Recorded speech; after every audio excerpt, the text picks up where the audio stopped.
Welcome back as we get ready to enter Week 11. The second round of the playoffs are here, and if we're looking at IHSA action, we are into the quarterfinals. I'm your host, Kyle Kampmeyer, and we'll take a look at a recap of round one of the playoffs, and then start to break down the games coming up within the NUIC and the quarterfinal matchups in IHSA. We will bring all of that action coming up right now. Need a fresh look for your home? Neff Paints, based in Warren, Illinois, is the local expert in interior and exterior painting, staining, and power washing. Serving Galena, Dubuque, Lake Carroll, Apple Canyon Lake, Lena, and beyond, Neff Paints uses premium products for lasting quality. Contact Skylar at 815-541-7338 for a free estimate and let your home shine inside and out. We're going to take a look at IHSA action as we'll start there first. We're just going to go through some recaps of the round one games and then take a quick look into these quarterfinal matchups. So first off are the number one Pawnee Indians. They move into the quarterfinals with a 62-28 win over Metro East Lutheran.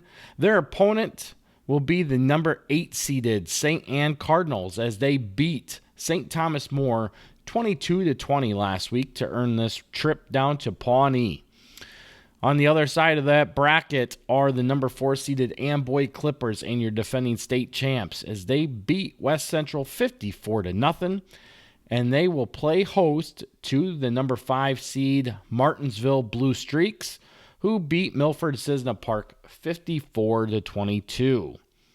The bottom half of the bracket shows the number 1 ranked but number 2 seeded Polo Marcos playing host to West Carroll, the 7 seed. Polo got here by way of a 58-20 win over Alden Hebron, and West Carroll picked up the 20-17 goal line stand win over FCW to earn a trip back to Polo.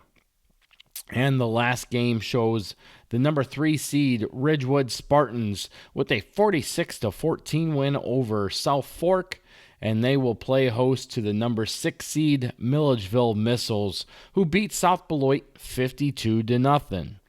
So when we take a look at how these games break down, the first game that we talked about was St. Anne and Pawnee, and we're going to break that game down coming up next. St. Anne enters this game at 8-2, while Pawnee enters at 10-0. Like we stated before, St. Anne beat St. Thomas More 22-20 in a very thrilling back-and-forth game, and Pawnee beat Metro East Lutheran 62-28, coming back from an early 14-0 deficit to explode the game wide open for the big win. Some players to watch for Pawnee are going to be quarterback Caden Ward, running back Carson Wart, wide receivers Ethan Fulton, Dakota Coyne, Riley McElroy, and Eric Bettis. When you take a look at where these guys have been on the year, taking a look at Pawnee, for instance, you have Caden Ward with 1,127 yards passing, 15 touchdowns to 5 interceptions. In the rushing game, Carson Wart has 1,640 yards and 30 touchdowns. And then in the receiving game, you have a bunch of guys there. Ethan Fulton leads the way with 333 yards and 4 touchdowns. Dakota Coyne has 235 yards receiving with 5 touchdowns. Eric Bettis has 195 yards and a touchdown, and Riley McElroy has 175 yards with 6 touchdowns. On the other side of the ball are the Cardinals of St. Anne with running back Chris Link. Chris Link has rushed for 2,006 yards and 31 touchdowns on the season. Their passing game is led by Grant Pomeransky, who has thrown for 618 yards and 8 touchdowns. And then taking a look at where those passes go, Matthew Langelier has 21 receptions for 264 yards and 4 touchdowns. Other players to watch for St. Anne include Dion Pfeiffer, as well as he has helped out in the run game and the pass game on the season. This game's going to be very interesting. It's a game that I'm looking to attend, as I will be broadcasting this game live as a co-host or color commentator for TSSR Game Time Live. And I'm really looking forward to this game. I said that I'd make a trip south. I'm keeping my promise to a couple people here. So I will be in attendance for St. Anne at Pawnee.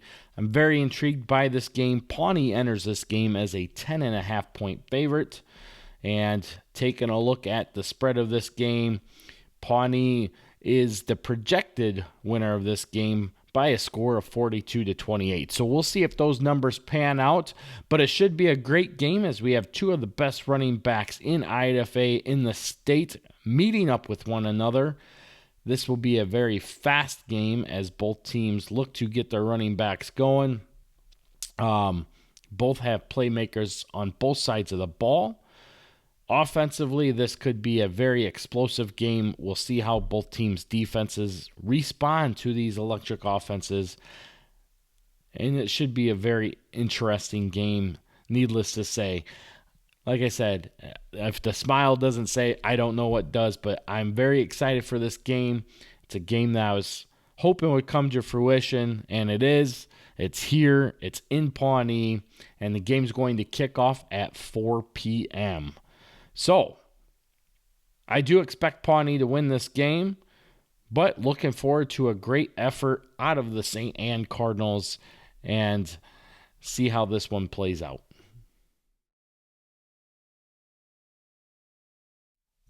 The next game we're taking a look at is Martinsville, as they are going to travel to the harbor to play Amboy. Both teams enter this game at 9-1. As we said before, Amboy beat West Central 54-0 to book their trip to the quarterfinals for the fourth consecutive year. And Martinsville beat Milford Cisna Park 52-22 as they also reached the semifinals for a second consecutive, or the quarterfinals for a second consecutive year. Some players to watch for Martinsville include the quarterback, Caden Simons, the running back, Adam Parcell, another running back in Gabe Griffin, and wide receiver, Gavin LaLoop. On the other side of the ball, Amboy has running backs Josh McKendry and Braden Klein, QB Eddie Jones, wide receiver Caleb Llanos, and running back defensive end Quinn Leffelman. Amboy is the defending state champs. They beat Ridgewood last year by a large score. It was like 72-28, something like 72-22, something like that. It was an obnoxious amount of scoring done in that game. Martinsville reached the semifinals where they lost a close one to Ridgewood, who would go on to lose to Amboy. But this year you have two different teams. Amboy had to replace a bunch of guys on the front line and the defensive line. Martinsville did return quite a few players from last year's team. So, this game is going to be very interesting in that regard.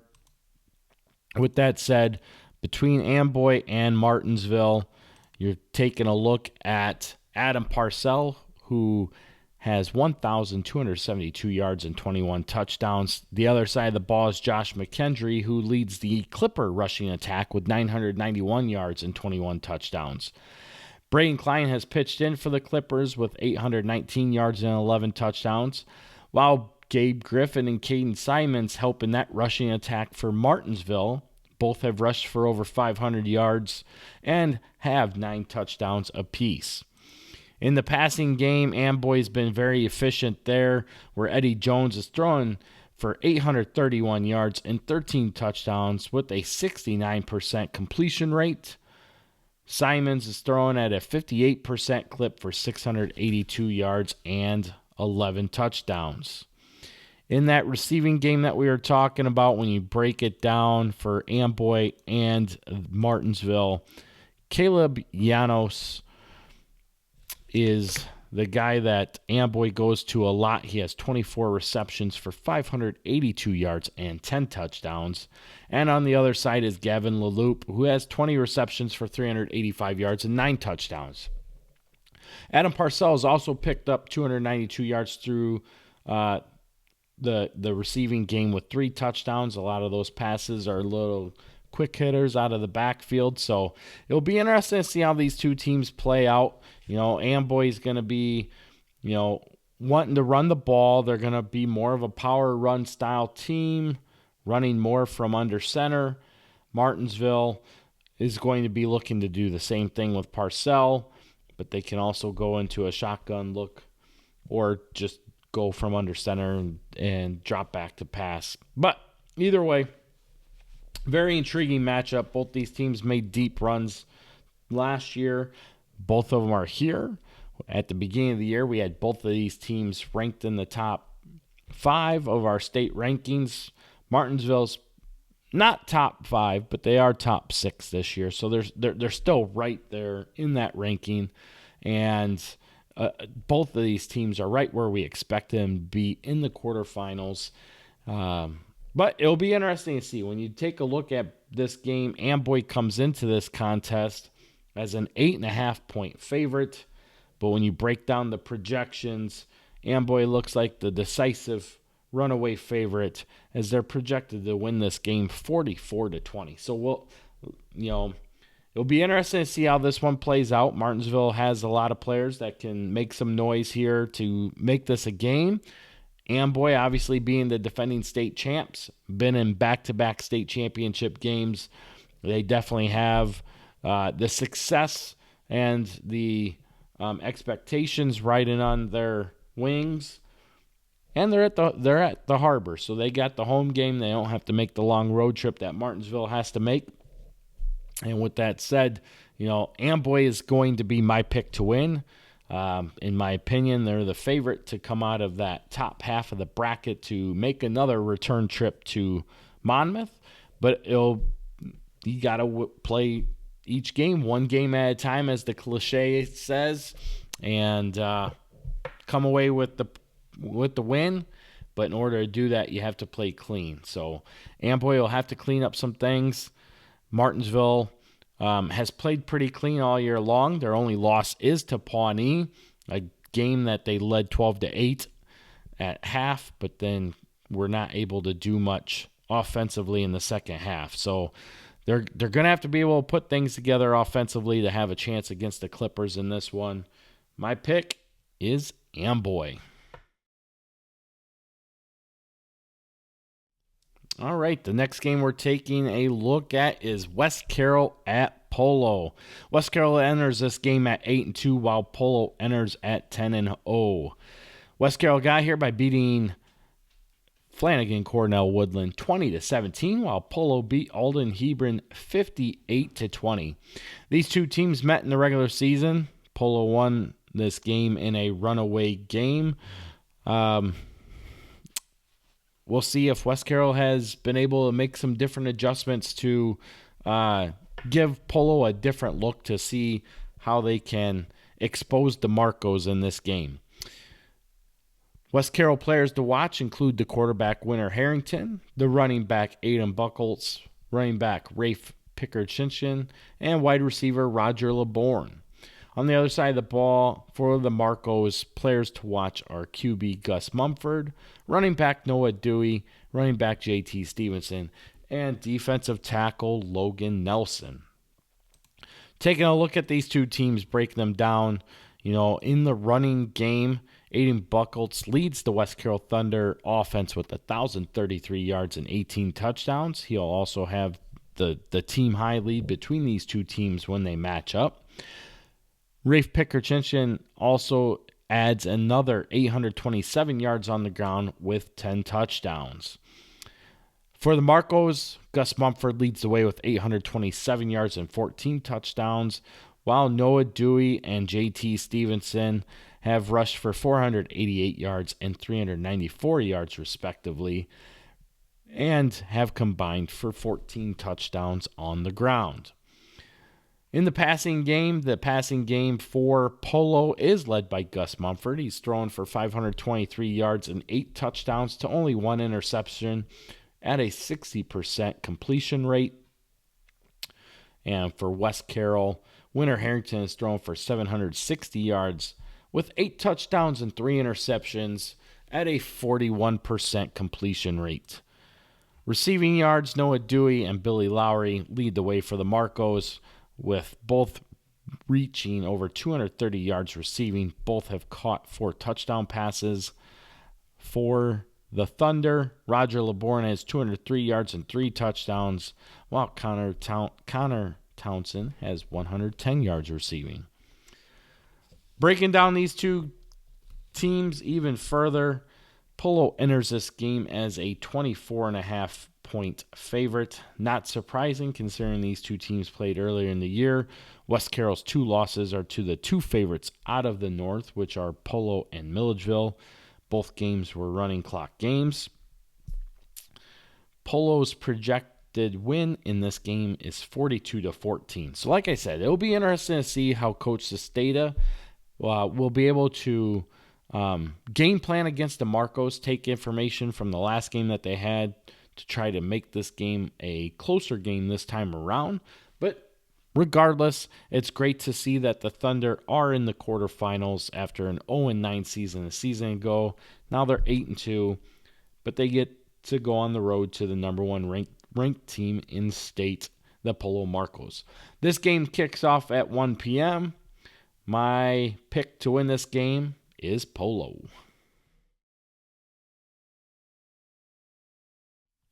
All right, the last quarterfinal matchup that we have is probably the one that fans are looking to tune into the most, and that is the number 4 ranked and number 6 seeded Milledgeville Missiles taking the road to number 3 ranked and number 3 seeded the Ridgewood Spartans. Both teams enter this game at 9-1. Milledgeville beat South Beloit last week 52-0, while Ridgewood beat South Fork 46-14 to make this game happen. This game's going to take place in Cambridge at the famous Bowl at Cambridge. It'll be an excellent playoff atmosphere, to say the least. Players to watch for Milledgeville include running backs Spencer Nye, wide receivers Micah Tom Smith, Carter Livingood, and Connor Johnson, and the freshman QB leading the way in Kyson Francis. Ridgewood players to watch include running back Roy Sandberg, running back Gavin Franks, QB Owen Anderson, Wes Sandberg, and Ashton Staley. Taking a look at the leaders for each of these teams, for Milledgeville, Micah Tom Smith leads the running game for the Missiles at 579 yards and 14 touchdowns. Spencer Nye has 430 yards and 8 touchdowns, while Jaden Promenschenkel has picked up 462 yards and 6 touchdowns. And let's not leave out Connor Johnson in that realm either, as Milledgeville really spreads the ball around very well in their rushing game, as Connor Johnson has 377 yards and 8 touchdowns. On the other side of the ball are the Spartans of Ridgewood. Ridgewood is the team that was state runner-up a season ago. Roy Sandberg leads the way with 1,140 yards and 21 touchdowns.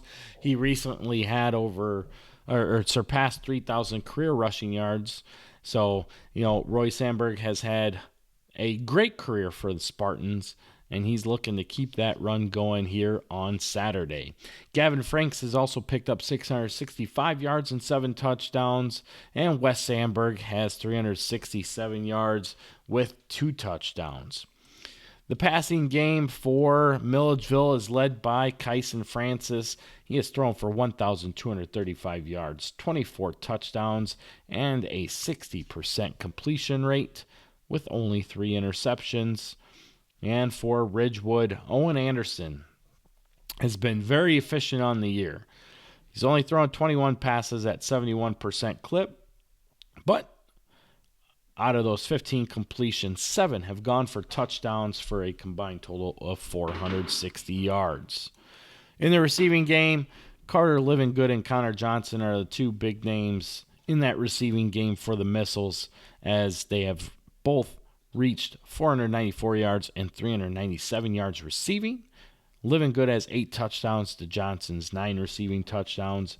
And then you throw in Micah Tom Smith, who has picked up 204 yards through the air with a touchdown, and Spencer Nyes 189 yards and 5 touchdowns through the air.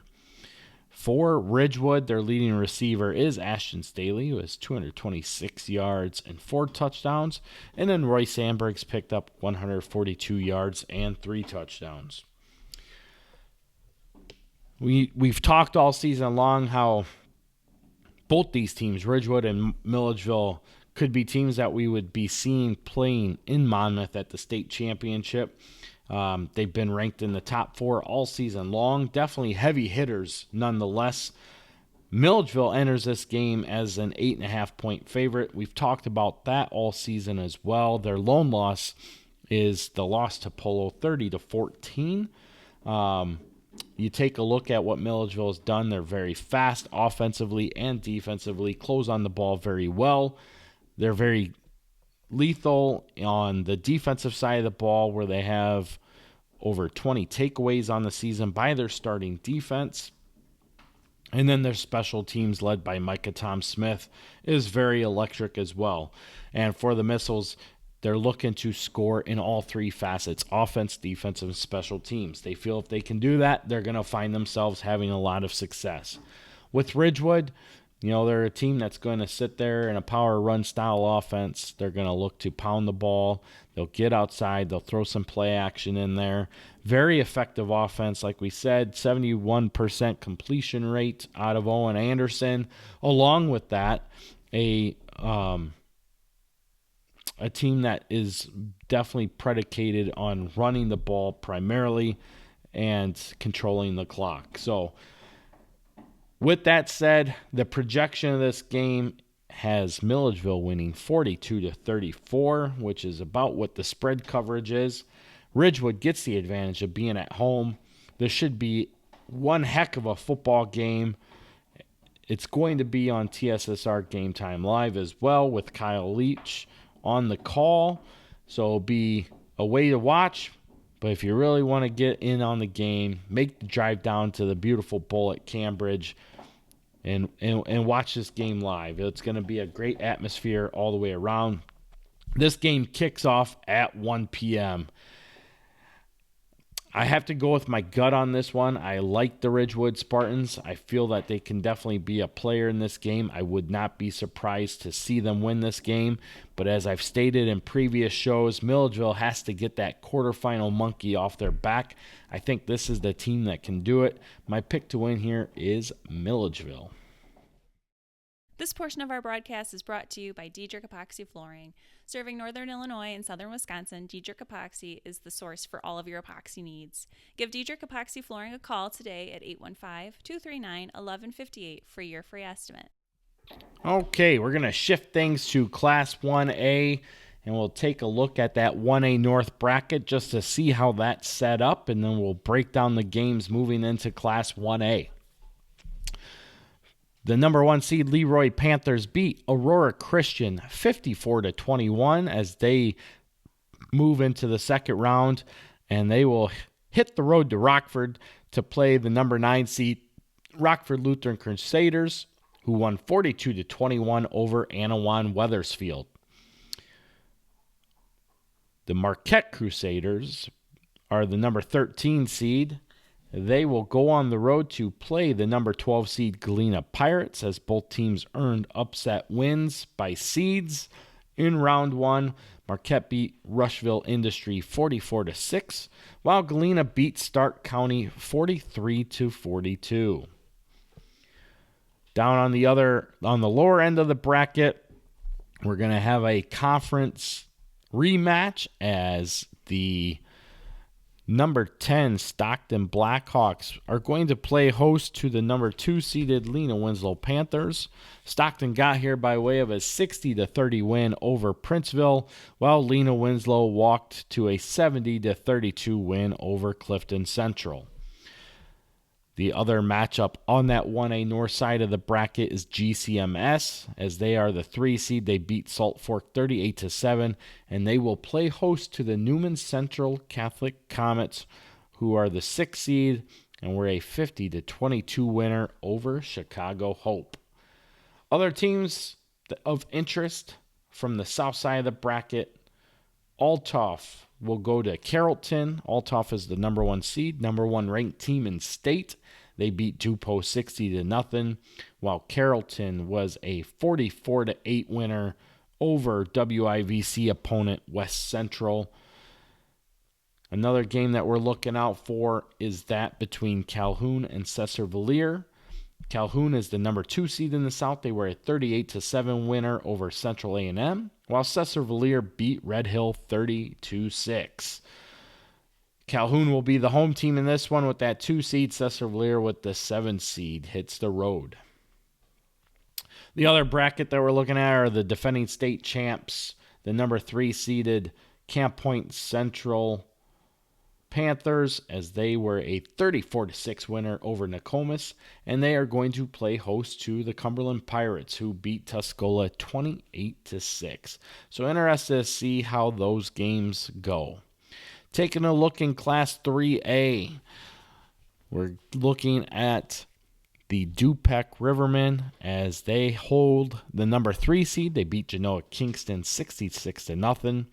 They are going to hit the road to Paxton to play the number 11 seeded Paxton Buckley Loda Panthers, who came away with a 22-20 win over Monmouth Roseville. The upper part of that bracket shows Wilmington as the 2 seed. They beat Stillman Valley 42-7, and they will play host to Eureka, a 29-22 winner over Peatone. If Du-Pec can get by PBL this week, they will be the home team for the quarterfinals, regardless of the winner, as they would hold the home tiebreaker over each of those teams. On the upper half of the bracket, you have the number 1 ranked and number 1 seeded Byron Tigers, who beat Prairie Central 57-20, and they are going to travel to Lombard to play the Montini Catholic Broncos, who beat North Lawndale 49-0. And they're matched up with Princeton, the number 4 seed, who beat Oregon 40-8, and Chicago King, who beat Chicago Marshall 40-8. So Princeton's going to walk right into the quarterfinals on this one, and they will await the winner of Byron and Montini. Taking a look in that south bracket of games of interest, number 1 seed St. Joe Ogden is going to travel to conference rival Tolono Unity. This game was a 24-21 game in favor of St. Joe Ogden back in the regular season. Tolono Unity is the home team this time around, looking to change things up in what should be a very exciting rematch in the second round, winner advancing to the quarterfinals. And the other game in the south bracket that we're paying attention to the most is that of Williamsville versus Monticello, as Monticello hits the road to Williamsville. Williamsville is the 3 seed. Monticello is the 6 seed. Interesting note, Monticello, St. Joe Ogden, Tolono Unity, and Du-Pec's opponent, Paxton Buckley Loda, all come out of the same conference, the Illini Prairie, sitting right down there in the Champaign area. So it'll be interesting to see how this bracket plays out, but we'll take a look at the games that we're looking at coming up next. We will move back to 1A, where the first game we'll talk about is Lena Winslow at Stockton. Lena Winslow is 10-0, while Stockton enters this game at 7-3. Lena Winslow beat Clifton Central 70-32, while Stockton beat Princeville 60-30 to make this rematch happen. Lena Winslow won this game 30-14 in the regular season. This is definitely a game that both teams probably anticipated would happen. And it's one of those games that we have talked about as being a big game in round 2. Definitely one of interest. We talked about it back on our playoff show when the pairings came out for the brackets as we were doing a look ahead at what could have happened or what could happen if both teams were projected to win and did come through with those wins, which they did. So here we are, Lena Winslow at Stockton.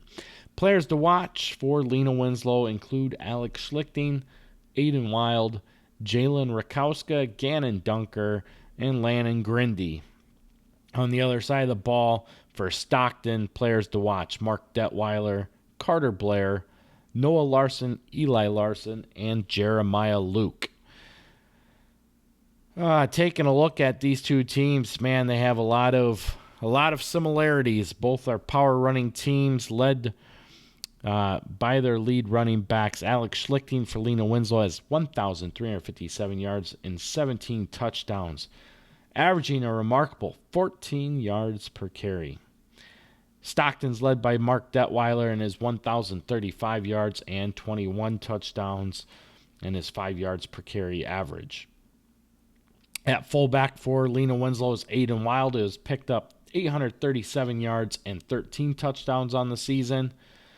The other halfback for Stockton is Carter Blair, who has rushed for 891 yards and 9 touchdowns, and Jack Mensendike, who has rushed for 831 yards and 7 touchdowns. Jalen Rakowska has added 414 yards on the ground with 4 touchdowns. Really hasn't been used that much, has 22 carries on the season. His rushing average is 18.8 yards per carry. So it'll be interesting to see how Lena Winslow goes about getting some of these guys into action, getting them the ball. For Stockton, you can expect a heavy dose of Mark Detweiler, but Carter Blair and Jack Mensendike will do a lot on the double hits, the double leads, the sweeps, and the bellies. So it'll be interesting to see how these two teams match up and how they can stop each other. You know, this was a tough game last time. Lena Winslow held a very small lead at halftime, 16-14, before 2 late touchdowns in the second half propelled them to that 30-14 win. It's definitely going to be a hard-hitting affair at John O'Boyle Field. For the quarterbacks, Lena Winslow is led by Cash Lessman, who has completed 12 passes for 350 yards and 5 touchdowns. Stockton will hopefully have the return of Noah Larson, as he has thrown for 342 yards and 6 touchdowns on 16 completions. If Noah Larson is not back for this game, Stockton will look to Walker Olson, who has thrown for 79 yards and 1 touchdown in backup action, but has done a good job of facilitating the offense in the absence of Noah Larson. On the receiving side, not a lot of receptions here, as both teams are run-heavy teams, but Eli Larson leads the Blackhawks with 233 yards and 5 touchdowns. Schlichting leads the Panthers with 198 yards and 2 touchdowns. Carter Blair has also picked up 189 yards through the air for Stockton with 4 touchdowns. Breaking down these two games, some of the things that we're looking at here, Lena Winslow is going to enter this game as a 12.5-point favorite. Like we stated, they had a 16-point victory earlier this year. One of the things I like about Lena Winslow is this matchup here was earlier in the season. Lena Winslow usually doesn't show a whole lot early in the season. They like to wait until later in the season when they can really do some damage. And, usually it's harder to play a team a second time around, but Lena Winslow historically over the past 5-6 years has had more success in the second matchup of these games. So that's one thing that I'm intrigued to see, because on the other side of the ball is Stockton, and the Blackhawks, in my opinion right now, are the hottest team in the NUIC. They've done a lot of damage here the past few weeks. albeit not to the competition level that they're about to see with Lena Winslow.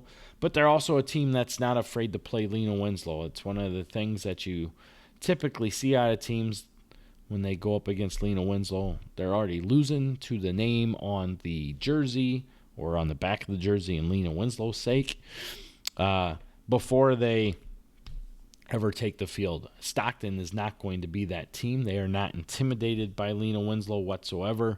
And it's a great rivalry game. All these kids know each other. A lot of them are around each other, whether it be in other sports like wrestling or throughout the summer months. It's just really intriguing matchup here. Two great rivalry schools going head-to-head. Lena Winslow is the projected winner, 38-28. We'll see if that score actually gets that high.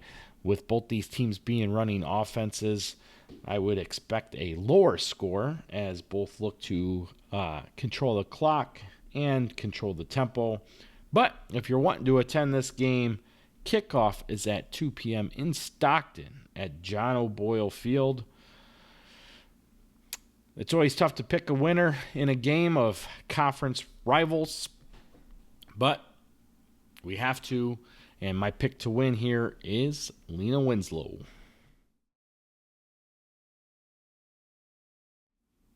Our next game here in Class 1A takes us to Chuck Cordy Field in Galena, where the Pirates will play host to the Marquette Crusaders. Both teams enter this game at 6-4. I don't really have a whole lot of information on Marquette. They didn't really have a lot of information available. But what we do know about Marquette is they are a power running team, a team that is going to run a wing T style offense, which is normal for Coach Yupst. They're going to do their passing game is going to come out of bootlegs primarily, nothing too fancy. They'll look to get the ball downfield by way of fullbacks, doing dives and traps up the middle, and then, of course, the typical leads and buck sweeps coming off the edges, and then, just your typical quarterback play, their QB rollout plays, bootleg plays. It's pretty simple stuff, old school wing T style offense for Marquette, but it's an offense that works and has been proven to work over the years as a lot of teams continue to win state running some version of a wing T or double wing style offense. For Galena, the players to watch in this game are your typical players: Roman Romer, Miles Schumacher,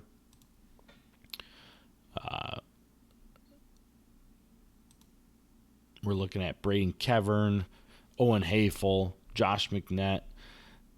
All these guys are the same guys that we've continued to talk about over the course of the season. Rushing yards is led by Miles Schumacher, who has 884 yards with 7 touchdowns. Roman Romer is pitched in with 531 yards and 11 touchdowns.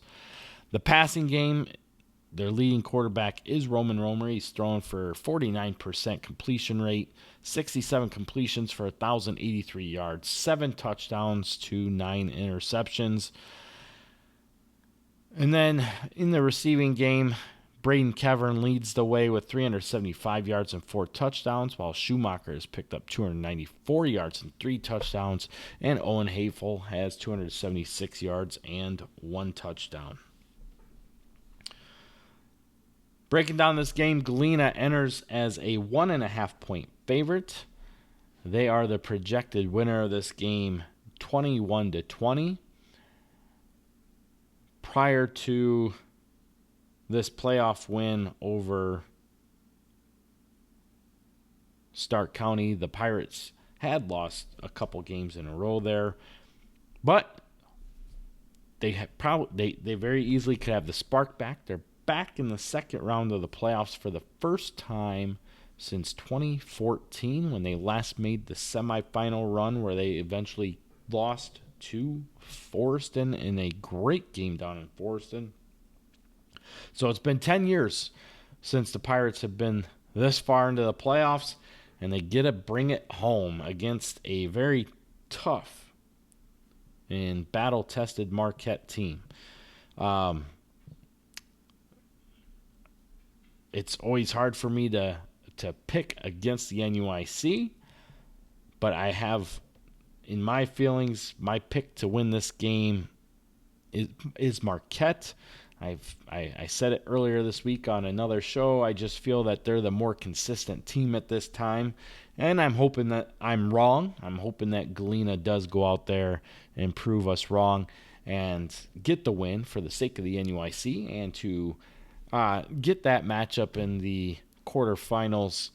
It'd be very cool to see them make that run to that quarterfinal game where they would then match up with the potential winner of Leroy and Rockford Lutheran. So hopefully Galena gets the win. They are the higher seed, but like I said, Marquette seems to be playing more consistent football at this time, so it's going to take a lot of energy and focus for the Pirates to take down the Crusaders in this game.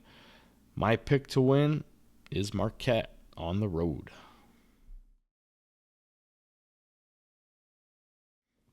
Our last game to cover today is Du-Pec at Paxton Buckley Loda. The Rivermen enter this game at 9-1, while Paxton Buckley Loda enters at 7-3. Some players to watch for Paxton Buckley Loda include the running back Robert Boyd Meets, who has rushed for 1,296 yards and 16 touchdowns. Cale Bruns leads the defensive effort for the Panthers. You have Sam Hall, most likely going to be the quarterback, who has thrown for 193 yards in a backup role. Other players to watch include Caden Vance, who has 314 yards and 5 touchdowns, and Tyler Cole, who has 180 yards and 1 touchdown receiving. Paxton Buckley Loda pretty much runs their offense out of a shotgun, single back set, split wides. They do look to run the ball more often than they do to pass the ball. They're definitely a run-heavy team out of that spread shotgun offense, with Robert Boyd Meets being the primary guy for Paxton Buckley Loda. If you take a look at their season, they were 6-0. They lost their last 3 games to Tolono Unity, St. Joe Ogden, and Monticello. Not necessarily in that order. I don't remember the exact order that they played them in, but they're the top 3 teams in the Illini Prairie Conference this year, and all 3 of those games were blowout games in favor of the opponent. With that said, Paxton Buckley Loda has run into the injury bug. They've had a bunch of guys go down this year throughout the course of the season. At one point in time, they were the number 1 defense in the Illini Prairie until injury started to add up, and they had to go up against the top teams towards the end of the season. Then they weren't healthy going into those matchups. Looking forward to them being more healthy as they get into the playoffs. Coach Pritchard was hoping that they would see some of these guys return by week 10, but there was a good possibility some of them could still be out. Hopefully they are back, because you always want to see a team in the playoffs meet up with another team when they're at full strength. So still very interested in this game. On the other side of the ball are the Rivermen of Du-Pec, and of course we all know who they are led by, and that is the quarterback Cooper Hoffman, who has thrown for 1,915 yards, 24 touchdowns to only 4 interceptions, with a 71% completion rate. His top targets include Jackson Diedrich and Brody Black, who have caught the ball for 840 yards and 739 yards respectively. 12 touchdowns for Jackson, 8 touchdowns for Brody. And then you also have Jordan Gassman in there, who has 111 yards receiving with 3 touchdowns. The rushing game is led by Dermot Dolan, who has 770 yards on the ground with 7 touchdowns. And Cooper Hoffman, of course, gets in the show with 678 yards and 15 touchdowns, while Lucas Rousseau has 593 yards on the ground with 7 touchdowns. When you break down these two teams, the Du-Pec's going to enter this game as a 13.5-point favorite. They're also the projected winner of this game by a score of 38-20. I am intrigued to see how this game goes out. You have two teams that both run similar style offenses. Both are run to pass rather than pass to run, despite the fact that they run a spread shotgun style offense. So it'll be interesting to see how these two teams match up with each other. And ultimately, it's going to come down to the same things that it usually comes down to. Can you stop the run? Can you control the ball? Can you make the stops that you need? And then can you score? So, Du-Pec, a 2-touchdown favorite. You take a look at where the Rivermen have been rated all season long. At one time, Paxton Buckley Loda was in the state rankings. They had since dropped out. Du-Pec continued to remain in the state rankings all season, at least in our state rankings. The AP poll had them sitting outside the top 10 for a while, but in the teams to receive votes anyhow. But when you look at the rating system, Du-Pec enters this game as the number 5 rated team in the Class 3A division. Obviously, we all know where 1 and 2 lie. So it'll be interesting to see. Like I said, this game is going to have a lot of intrigue. It should be a very good game. Two shotgun style offenses running a different style game. Paxton Buckley Loda looking to get Boyd Meets the ball. I know last week there was a couple times where he ran out of the Wildcat. In fact, Du-Pec is going to have Cooper Hoffman leading the way for them, doing a good job of spreading the ball out through the pass and facilitating it through the run game, along with that QB option style offense too. So, looking further in this game for myself, my pick to win is Du-Pec. Looking forward to them getting back to the quarterfinals for the second consecutive year. A win here will put them back at home, regardless of the next game's outcome, as they would hold the home playoff tiebreaker over each of the teams. They would play the winner of the 3 seed in Wilmington, or they would get the 7 seed in Eureka. So with Wilmington, they would hold the home game tiebreaker since they have to go on the road this week. And for Eureka, since both teams would have a tie at home and on the road, Du-Pec has the higher seed with that 3 seed. So regardless, Du-Pec wins this game. They will return to Pectonica for a home game in the quarterfinals for the first time in the program's history. But they can't be looking forward to that. PBL will bring a good challenge. They come out of a very tough and well-accomplished Illini Prairie Conference. So they have to buckle down here. They got to take care of business. But our pick to win is Du-Pec.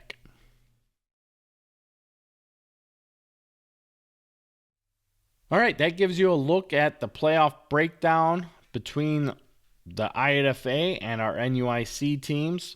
We've taken a look at both the IHSA Class 1A and Class 3A brackets where our remaining teams are playing in. A lot of information to get out there this week. There's a lot of good games taking place. There's a lot of people wondering where they can stream the games at. If you go to IHSA and want to watch those games, all 4 games are going to be on TSSR Game Time Live. Like I said, I am making the trip down to Pawnee this week to broadcast that game with Dwayne Hewlett. So I'm looking forward to that. It's my first time getting into the broadcast booth, so I'm pretty excited about that. I know I'm missing out on some key games in our NUIC, but I wanted to change things up a little bit this postseason just to get a little bit more acquainted with other teams and other facilities, and this is a perfect opportunity to make that happen. But some big games on the docket all the way around. We have 3 teams in, well, actually we have 4 teams in IHSA still remaining across 3 games there, and we have 4 teams across 3 games remaining out of the NUIC. So a lot of action still happening for our local teams here as we hit the second round of the IHSA playoffs and the quarterfinals of the IHSA playoffs.